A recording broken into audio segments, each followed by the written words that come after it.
A good doctor is a good doctor, but the best doctors are the ones that show their patients that they care for them.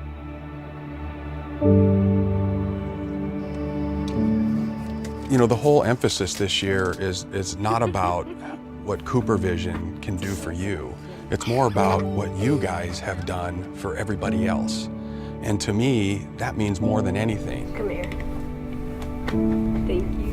So I encourage everybody just to take a look inside and try to do something a little bit different this year.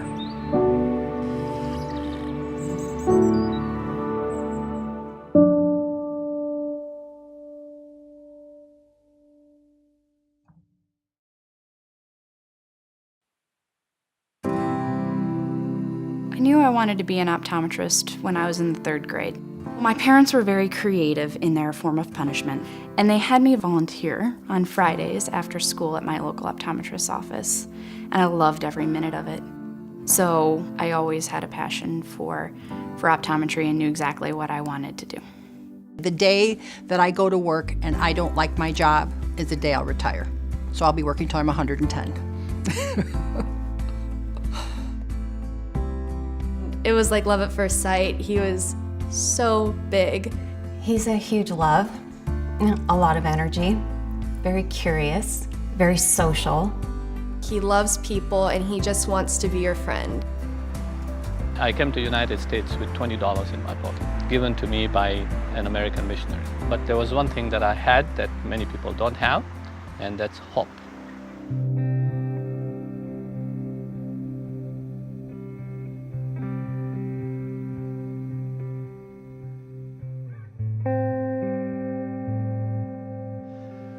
I was born in a small village in Tanzania. The name of the village is Nyambiti. My primary education was pretty rudimentary. We didn't have electricity, no doctors, no police. That was our life. You know, we didn't have a school in this village. And the elderly of the village would come and teach us. And oftentimes we would be playing under the tree, and we used to sit underneath that when this elderly person from the community would come. And I recall very vividly that we used to do math under the tree. You know, 2 times 6 is equal to 12, and write down on the dirt. It is now 35 years I've been in private practice. It feels like it's a dream that I'm living. You know, it doesn't feel real even today.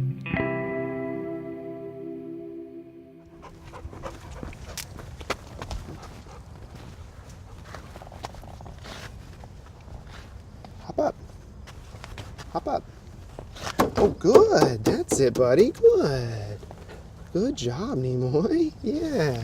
Guide Dogs for the Blind is the largest guide dog school in North America, the 2nd largest in the world. And basically we train dogs for the blind and visually impaired, but what we also do is create partnerships between people, dogs, and communities.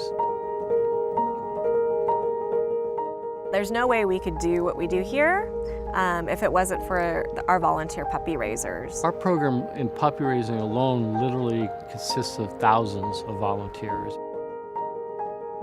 I went into it knowing that this was a job and that he's not ours, and that we have a responsibility to make his success happen.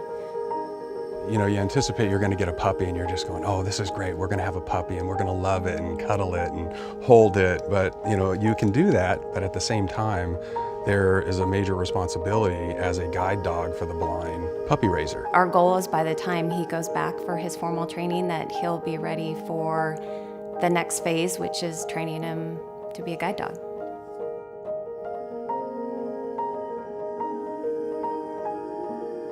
And if he does graduate, then the whole Domingo family will be there handing our dog over, Zuri, to the visually impaired person.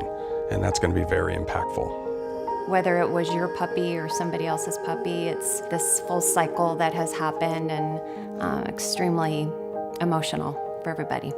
I have this wonderful relationship with Wills's puppy raisers, with the people who trained Wills. Some of those people develop lifetime friendships that are based around the dogs. Those dogs are kind of the glue that holds us all together, but then the people become the glue.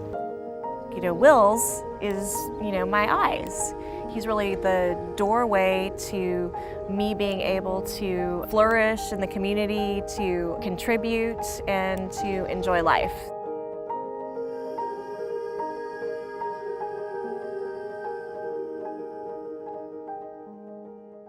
Put these on for me.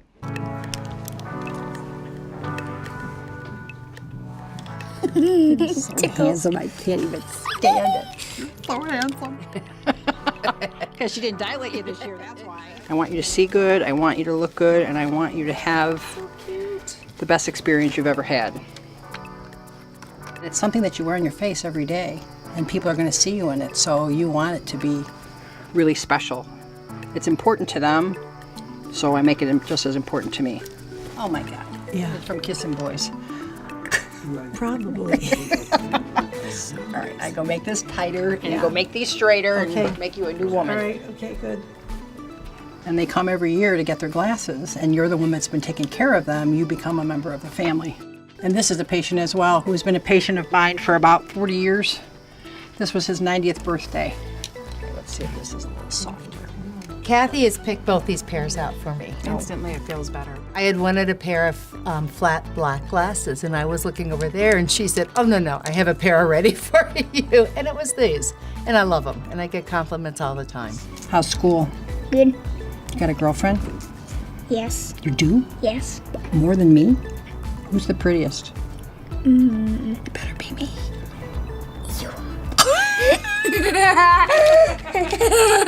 That's the best answer ever.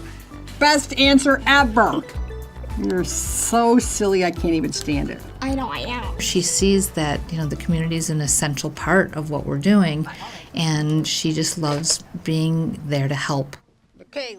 The non-glare, your frame, and your lens. So your total cost. What gets cut in a curriculum is the business side of things. So I do a lot of speaking about private practice, about opening up a practice cold, essentially helping students figure out how to go from the student role to the doctor role in a private practice setting. I learn all kinds of things here in her office on how to run the business, how to manage staff, things of that nature, things that they don't necessarily teach you in school, which has been invaluable. I do these speaking engagements and work with the students because it's my passion and I love it. I wouldn't be where I am today if doctors wouldn't have done for me what I'm doing for other students. I've watched her from a student to a young woman in office into practice, and now a successful mentor to other young practitioners that are coming into the state.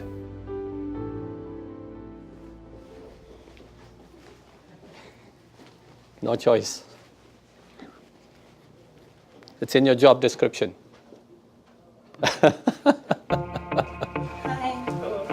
He's caring. He truly is. He strongly believes in family, from us to the patients. Everyone, we're a family. He'll treat you like his own. Dr. Nasser is more than my employer. He has been my mentor, my family. He's my brother. He's right here. Every time he goes on his missionary trips, he brings us stuff back and shows us pictures. He'll tear up, so he looks intimidating, but he's really a teddy bear deep down. The office is a buzz when it comes time to head on the yearly mission trips here, so it doesn't matter what role you fill, it's inspiring for everybody around, absolutely. I'm just the face. I'm there in the field, but it's because of their support I can do what I'm doing.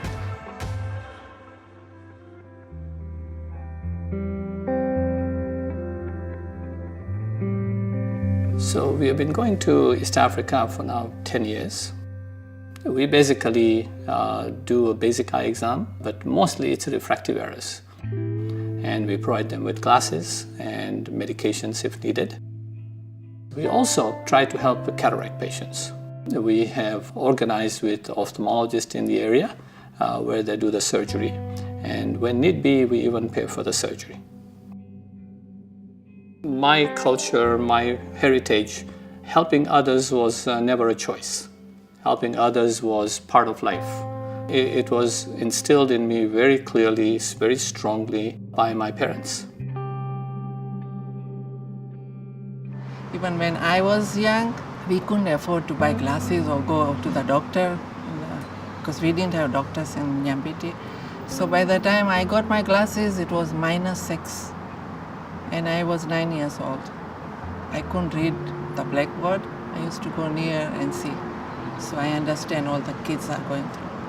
I've seen patients up to -23 who have never worn glasses before. This particular boy was 13 years old when we diagnosed -23, and his correctable vision is 20/40. And not only does it change his life, but it changes the life of his family and his children and his grandchildren, because all of a sudden this young man is going to school, he'll be able to be functionally employed. A pair of glasses can change their life.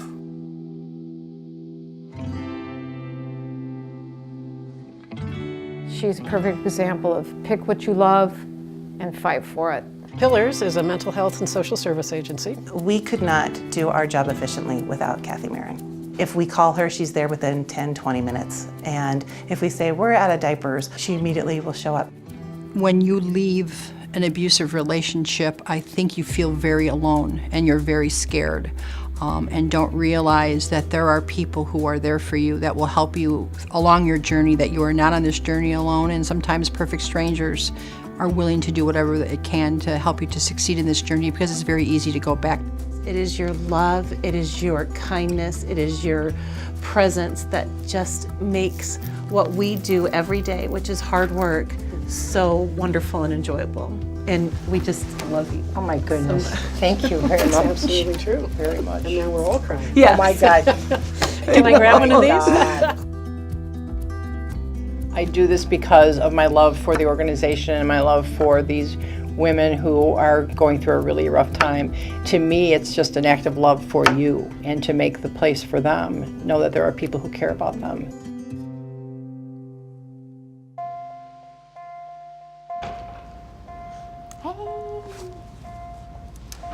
It's good to see you. Good to see you too. You look beautiful.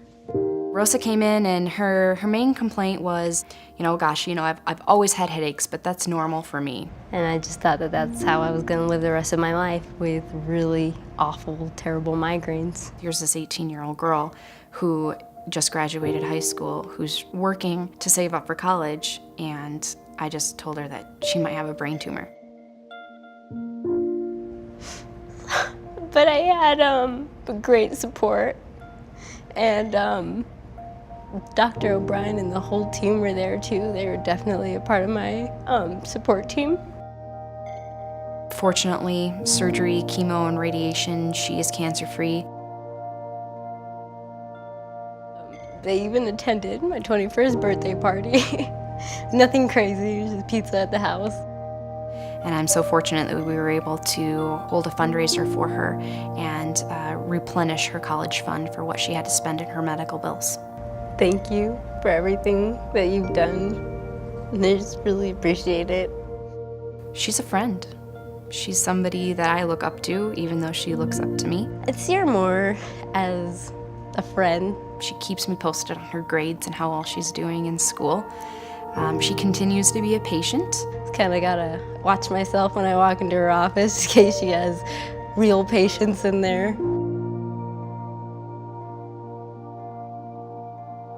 I'm in school, which is awesome. I have a really good attitude. I'm happy. Just, I don't know, really a second chance.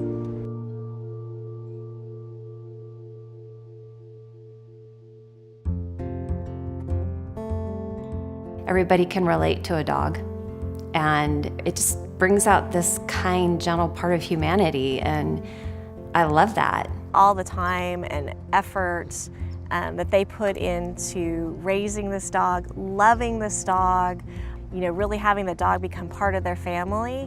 He goes everywhere we go, so it's truly like bringing a family member with you everywhere. If we go watch a show at the movie, he'll be right next to us. If we go out to dinner, he'll be sitting with us. They've lived with this dog for a while, and they're handing them back over to a staff member at Guide Dogs, and they're trusting us to do right by the dog and train them as best as we can and put them into a situation where they can be matched with a client who will use them and benefit from the services that they can provide. I know he's going to go out there and do great things. Woke up this morning with the sunrise in my eyes. I feel like I've got a template to follow along with, and knowing that if this is what I want to do and if this is what I've been called to do, it is possible. More than what I imagined was possible, and because I see it every single day, I know that it can be done. It gives me something to strive toward. I love optometry, I love optical, I love the whole concept of what we can do to make people see better. They always say, what would you do if you're not doing what you're doing now? What would be your dream job? I live it every day. There is nothing I would ever do than what I'm doing now. Dr. O'Brien, the optometrist, was the one who figured out that it was a stage 3 brain tumor. I appreciate everything that you've done. My family appreciates everything that you've done. We all love you. Love you. You literally saved my life. Everybody comments how hard it would be to give up something that you have grown to love. And it'll be hard. That takes a really incredible person with a huge heart. We're helping them, and at the same time, they're helping us with this experience, and really everyone walks away from it better.